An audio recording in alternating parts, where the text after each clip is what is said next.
Coucou tout le monde, alors je suis contente de vous retrouver aujourd'hui pour vous parler de la nouvelle lune de vendredi 15 septembre.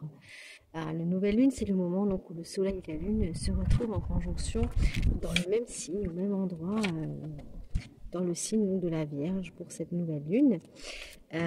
Cette nouvelle lune qui va être également coïncider avec Mercure qui va redevenir direct. Avec un trigone, un double trigone qui va se faire avec Uranus en taureau et avec Pluton en Capricorne, et pour finir une opposition justement entre Uranus et Pluton avec, avec Neptune en Poisson. Donc, qu'est-ce que ça vient nous dire, cette nouvelle lune en Vierge? C'est une énergie de purification, c'est une énergie de tri. Le signe de la Vierge nous demande de trouver des nouvelles organisations, une nouvelle discipline pour s'adapter finalement à l'extérieur et aux contraintes de l'extérieur. C'est aussi une énergie qui nous demande de mettre en place des nouvelles disciplines, prendre soin de notre corps, de prendre le temps vraiment de notre alimentation. Il y a besoin d'aller faire un tri, comme dit, il y a besoin d'aller faire de la place. Alors, dans cette nouvelle lune, ça va nous parler de nos engagements, de relier finalement toutes les disciplines qu'on a, toutes les valeurs qu'on se donne, de faire un tri pour que ça corresponde vraiment à qui on veut être, à nos valeurs, et de s'engager dans ce sens-là. Et justement, du coup, de faire un tri avec ce qui n'est plus adapté, avec ce qui n'est plus actuel, tout ce qui est un peu relié au passé, qui est maintenant obsolète, qui n'a plus lieu d'être en fait. Donc on a besoin pendant cette nouvelle lune d'aller clarifier des projets, d'aller clarifier ce qu'on a envie de créer, nos envies, nos désirs, nos souhaits pour l'avenir, comment on veut les construire, par quelle étape on veut passer avec Uranus en taureau, et comment on veut gagner en autonomie aussi, comment on veut se responsabiliser par rapport à ça et prendre sa place. D'aller nettoyer, d'aller purifier, d'aller arrêter, de mettre un terme à ce qui est plus juste, à là où on est plus, qui n'est plus à sa place finalement, et qui nous fait perdre de l'énergie, qui nous fait perdre du temps aussi, parce qu'il y a une notion d'urgence dans cette nouvelle lune, et de sortir des illusions aussi, de nos illusions, d'aller mettre un peu de clarté, justement, le sens pratique là-dedans, plutôt que de se perdre dans des rêves, dans des chimères comme ça on peut pas les mettre en pratique. Comment mettre en pratique finalement ce qu'on désire, et, euh, et aller modifier, remettre en question tous ces désirs pour sortir des illusions, des rêves, des choses qui sortent du concret, pour aller les clarifier en fait, pour aller les ancrer dans la matière et dans le réel. C'est aussi aller voir toutes ces situations où on se sacrifie, où on s'oublie, où on donne du pouvoir à l'autre, où c'est pas juste quelque part, toutes ces injustices. Aller en profondeur pour aller, encore une fois, les mettre du tri, et que ça nous pompe plus d'énergie. Parce qu'il y a vraiment dans cette énergie de la Vierge besoin de faire de la place en fait. Et besoin de prendre le temps, de prendre du temps pour soi, de faire un peu le vide. Le nettoyage, c'est ça en fait, le vide.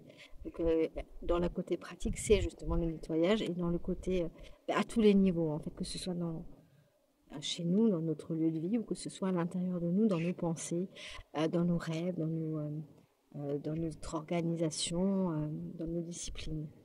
Voilà, qu'est-ce qu'on a envie de voir germer pour la suite, pour le futur, et qu'est-ce qui nous empêche de le faire? Qu'est-ce que finalement, on a nettoyé toutes ces croyances obsolètes, anciennes, tout ce qui n'a plus, qui nous pompe de l'énergie qui n'a plus lieu d'être. Voilà.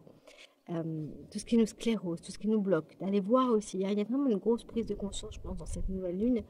Euh, des jugements qu'on porte sur nous-mêmes aussi, qu'on nous a inculqués dans notre enfance, qu'on ne va pas y arriver, que c'est trop difficile, d'aller voir tout ce qui nous pompe dans notre mental, sur à quoi on donne de l'importance et finalement qui nous bloque, et d'aller passer un petit coup de balai là-dedans, et d'aller faire de la place, voilà, pour pouvoir avancer.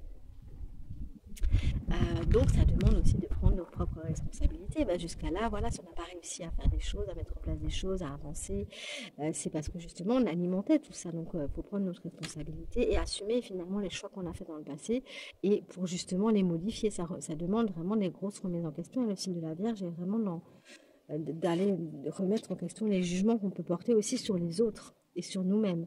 C'est comme si on se rend compte qu'on s'est peut-être trompé par rapport à des jugements qu'on avait sur les autres, par rapport à des jugements qu'on a sur nous.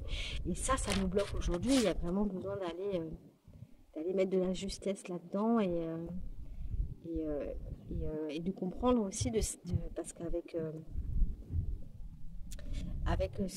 cette énergie de jugement, de comprendre qu'on est parfaitement imparfait et que cette quête de perfection, c'est aussi quelque chose qui peut nous bloquer, c'est aussi quelque chose qui peut nous limiter et qui peut nous scléroser, voilà, parce que finalement, on est toujours dans une quête, il y a une hyperactivité mentale pour toujours trouver des solutions, voilà, se poser des questions éternellement et tourner en boucle là-dedans et que finalement, voilà, même si le plan n'est pas parfait, on peut déjà commencer à mettre des briques dans cette construction, à avancer, quoi, et à se libérer finalement, parce que c'est finalement en pratiquant, parce que le signe de la Vierge, c'est vraiment le signe de la pratique, elle demande de passer à l'action, de créer réellement, hein, le côté manuel aussi, il y a le côté on y va, on agit, quoi, hein, mais pour agir, il faut aussi se libérer de cette tendance à vouloir faire les choses parfaitement.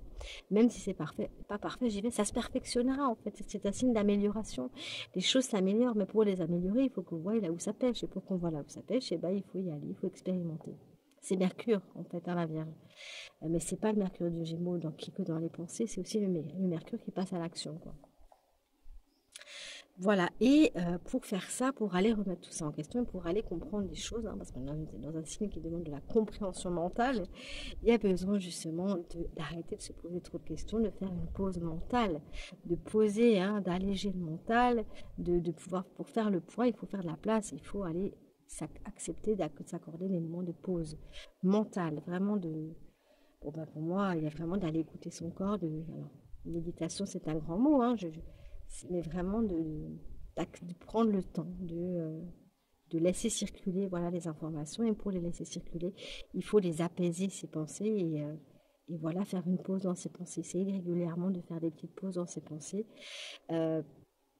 pour faire de la place. Il y a aussi avec la Vierge, voilà, cette notion toujours de doute, hein, comme dit, hein, on se pose beaucoup de questions, et il y a besoin de s'aimer comme on est et d'arrêter de douter de soi. Hein, moi, voilà, de l'expérience que j'ai, souvent, ce qui bloque, c'est qu'on se pose trop de questions et on n'a pas confiance, en fait, et du coup, on n'ose pas y aller. Et en fait, l'idée, c'est d'y aller. C'est comme ça qu'on va prendre confiance en nous, et c'est comme ça qu'on va prendre de l'expérience, et c'est comme ça qu'on va voir qu'on peut y arriver. Mais il faut y aller, il faut se lancer. Même si on n'a pas toutes les cartes en main, on y va, quoi. Il y a vraiment cette notion... on ne peut pas contrôler tout, parce que le signe de la Vierge, c'est aussi le signe du contrôle mental, et qu'on ne peut pas tout contrôler, que même si je ne contrôle pas tout, je peux quand même commencer à agir.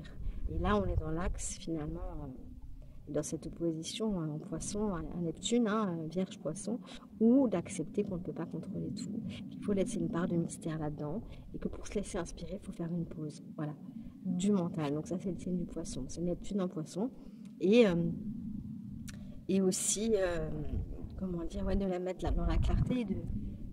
Oui, là, on est aussi dans cette opposition qui va nous montrer toutes les illusions qu'on a pu avoir, toutes les fausses croyances qu'on avait par rapport à nous-mêmes et tous ces jugements qu'on portait sur soi.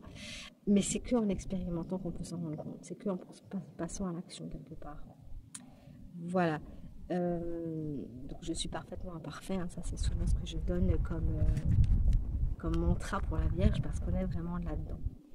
Et être à l'écoute de son corps, et c'est aussi être à l'écoute de son cœur, hein, c'est aussi, voilà, laisser circuler, écouter, voilà, ce que notre corps nous dit, et le signe de la Vierge a vraiment cette capacité-là, et pendant ce temps de la Vierge, on a vraiment besoin, voilà, avec tout ce qu'on nous demande, ouais, toute cette organisation de rentrée, toute cette hyperactivité, de s'adapter à l'extérieur, etc., il y a vraiment besoin de se poser, et d'être à l'écoute de ses propres besoins, et de faire une pause.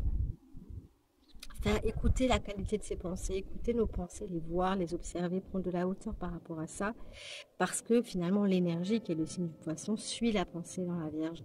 Donc voilà, si j'ai des pensées négatives, forcément, ou des pensées, voilà, qui tournent en boucle comme ça va m'épuiser énergétiquement.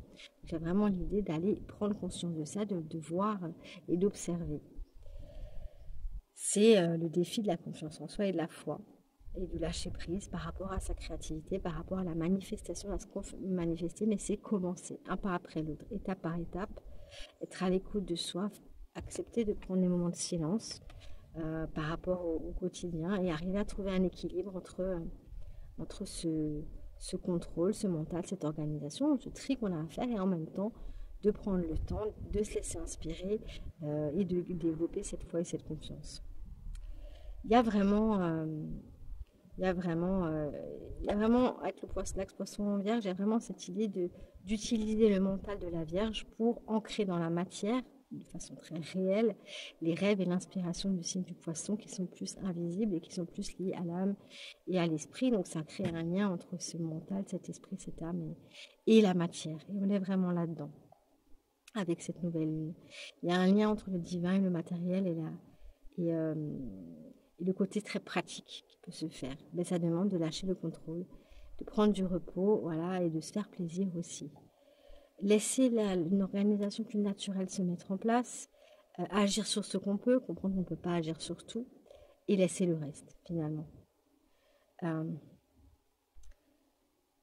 Ça peut être compliqué avec cette nouvelle lune, comme dit, parce qu'il y a cette opposition, mais en même temps, je pense qu'on est en chemin avec ces trigones.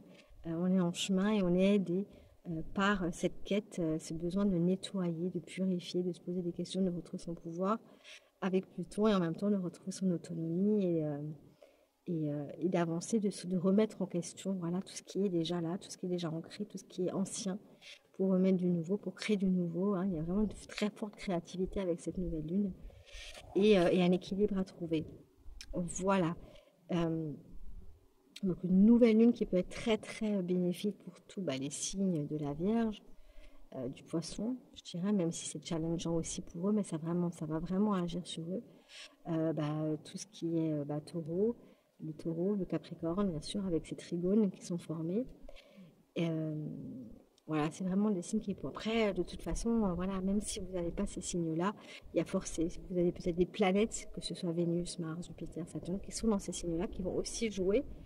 Et puis en même temps d'aller voir peut-être où cette nouvelle lune, elle se situe dans votre carte du ciel, dans quelle maison, parce que là aussi, ça va avoir un impact dans un domaine bien précis de votre vie, hein, j'en parle souvent.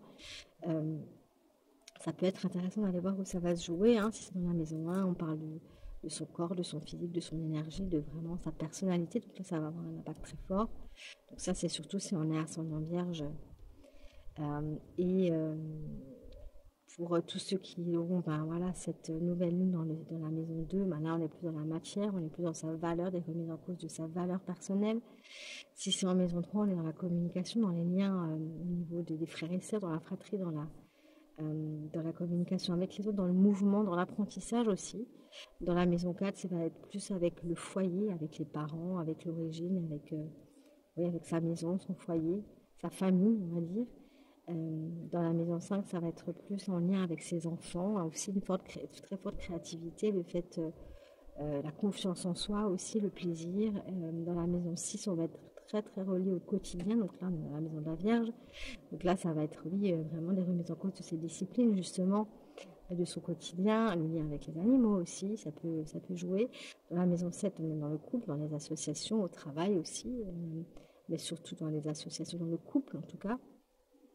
Dans la maison 8, là, il y a des grosses remises en question qui peuvent vraiment... il peut y avoir des grosses fins, des gros défis, vraiment lâcher des choses, guérir de certaines choses pour renaître. Hein. Dans la maison 9, là, on est vraiment dans notre vision de la vie, dans le fait de prendre conscience de certaines choses et d'oser aller vers les autres, vers une autre façon de faire en tout cas, d'oser sortir de notre cocon quelque part. Dans la maison 10, on est dans la maison du travail, de la vocation, donc là c'est plus un lien professionnel. Sa place dans la société aussi. Et dans la maison 11, c'est les projets, c'est les amis aussi, c'est de l'amitié, les projets, l'aide qu'on peut avoir des autres aussi. Et je vais finir par la maison 12 où là on a vraiment appelé à prendre le temps, parce que là on est vraiment dans quelque chose de très intérieur qui se passe à l'intérieur et qui remet en cause vraiment une écoute intérieure, là on est dans le domaine du subtil et de l'invisible, hein, donc c'est un peu plus complexe, mais on est aussi dans les rêves d'ailleurs, et on est aussi dans le lâcher prise. je dirais. Voilà. Dans les fins aussi, dans les grosses fins.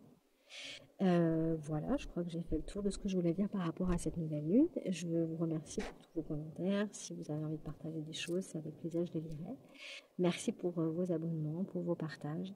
N'hésitez pas à à me contacter si voilà, si vous avez besoin d'informations pour des tirages de cartes, pour des voyances et pour des analyses de thèmes. Voilà, je travaille sur rendez-vous. Vous pouvez me contacter par téléphone ou par mail ou en messagerie privée. Je vous remercie. Je vous dis à bientôt pour une prochaine vidéo. Bye bye.